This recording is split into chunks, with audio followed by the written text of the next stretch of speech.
بسم اللہ الرحمن الرحیم۔ السلام علیکم ورحمۃ اللہ وبرکاتہ۔ ناظرین، امید ہے کہ آپ خیریت سے ہوں گے۔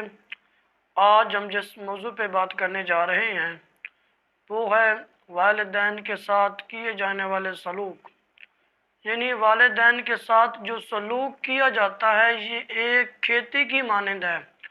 بندہ جس چیز کی کھیتی بوتا ہے اسی چیز کی کھیتی کو کاٹتا ہے۔ اگر بندہ گندم کی کھیتی بوئے تو یہ نہیں ہو سکتا کہ بندہ کاٹے چنے کی کھیتی، نہیں۔ اگر اس نے گندم کی کھیتی کو بویا ہے تو وہ کل گندم کی کھیتی ہی کاٹے گا۔ ناظرین، اسی طرح کوئی بندہ اپنے والدین کے ساتھ نافرمانی کرتا ہے، حسن سلوک نہیں کرتا، وہ یہ امید رکھے کہ کل میرے بچے میرے ساتھ حسن سلوک کریں گے یا میری عزت کریں گے، میری بھی فرما برداری کریں گے۔ یہ نہیں ہو سکتا، کیونکہ آپ کے بچوں نے آپ سے سیکھا ہی نافرمانی ہے، سیکھا یہی ہے کہ اپنے والدین کے ساتھ حسن سلوک نہیں کرنا بلکہ نافرمانی کرنی ہے، اپنے والدین کے ساتھ عزت سے بات نہیں کرنی۔ بہت ہی پیارا واقعہ ہے کہ ایک بندہ تھا تو اس کی والدہ جب بڑھاپے میں پہنچی تو اس کی نظر کمزور ہو گئی، اس کو کم نظر آتا تھا، تو اس کو نظر کی اینک لگ گئی۔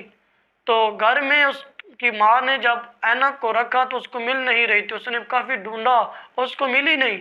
اس نے اپنے بچے کو آواز دی کہ بیٹا میرا چشمہ نہیں مل رہا، میری اینک نہیں مل رہی، مجھے وہ لا کر دے دو، مجھے وہ ڈھونڈ کر دے دو۔ تو اس بندے نے اپنی والدہ کے ساتھ بڑا برا رویہ استعمال کیا، بڑے برے الفاظ استعمال کیے کہ تو سچ مچ اندھی ہو گئی ہے، تجھے کچھ نظر نہیں آتا، تو حقیقت میں اندھی ہو گئی ہے۔ اس طرح کے الفاظ اس نے استعمال کیے۔ خیر، والدہ بیچاری بوڑھی تھی، وہ کیا کہہ سکتی تھی، وہ خاموشی سے بات کو اس نے برداشت کیا۔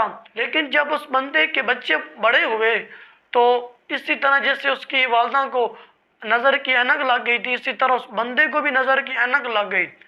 تو اسی طرح معاملہ ہوا کہ ایک دن اس کو نظر کی اینک مل نہیں رہی تھی، تو اس نے بھی اپنے بچے کو آواز دی کہ بیٹا میرا چشمہ نہیں مل رہا، مجھے اینک ڈھونڈ کے دے دیجئے۔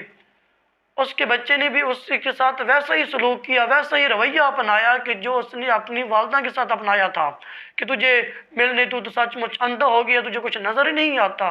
جب اس نے یہ رویہ اپنے بچے سے دیکھا کہ میرا بچہ میرے ساتھ یہ رویہ استعمال کر رہا ہے تو وہ بچے کو ڈانٹنے لگا، کہتا ہے کہ تم سکول سے یہی سیکھ کے آتے ہو، تمہیں سکول والے یہی سکھاتے ہیں کہ اپنے والدین کے ساتھ بات اسی طرح کرنی ہے، اپنے والدین کے ساتھ بدتمیزی کرنی ہے۔ اس بچے نے بڑا تاریخی جواب دیا، اس نے کہا نہیں ابا حضور، یہ جو آپ سے میں نے رویہ استعمال کیا ہے، رویہ اپنایا ہے، یہ میں نے سکول سے نہیں بلکہ میں نے آپ سے ہی سیکھا۔ اس دن کو یاد کرو کہ جب دادی اماں نے آپ سے چشمہ مانگا تھا تو جو الفاظ میں نے آج آپ سے استعمال کیے ہیں یہی الفاظ آپ نے دادی اماں کے ساتھ استعمال کیے تھے۔ یعنی جو بندہ اپنے والدین کے ساتھ جس طرح کا اس نے سلوک کرتا ہے، جس طرح کا رویہ اپنے والدین کے ساتھ اپناتا ہے تو اس سے اس کے بچے بھی یہی سیکھتے ہیں۔ اسی طرح کہتے ہیں کہ جب بھی آپ نے اپنے گھر میں بات کرنی ہے رویہ اچھا اپنانا چاہیے، کیونکہ آپ سے آپ کے بچوں نے سیکھنا ہے۔ اگر بندہ اپنی بیگم سے اچھے الفاظ استعمال نہیں کرتا، اس سے لڑتا جھگڑتا ہے، اس کے بچے پر یہی اثر پڑے گا کہ اپنی بیگم سے لڑنا ہی ہے، اس سے محبت نہیں کرنی، یہ اس کا خیال نہیں رکھنا۔ اسی طرح اگر بیگم اپنے شوہر کے ساتھ لڑتی ہے، اس کی عزت نہیں کرتی، اس سے ادب سے بات نہیں کرتی، تو اس کی بیٹی بھی اپنی والدہ سے یہی سیکھے گی کہ جس طرح میری والدہ میرے ابو کے ساتھ بات کرتی ہیں، میرے ابو کے ساتھ رویہ اپناتی ہیں، تو کل میں نے بھی اپنے شوہر کے ساتھ یہی رویہ اپنانا ہے۔ یعنی بچے اپنے والدین سے سب کچھ سیکھتے ہیں، کیونکہ بچوں کی اصل پرورش کی جگہ وہ گھر ہے، ماں کی گود ہے، والدین کی گود ہوتی ہے۔ جو کچھ بچے اپنے والدین سے سیکھتے ہیں وہ کسی اور سے نہیں سیکھتے۔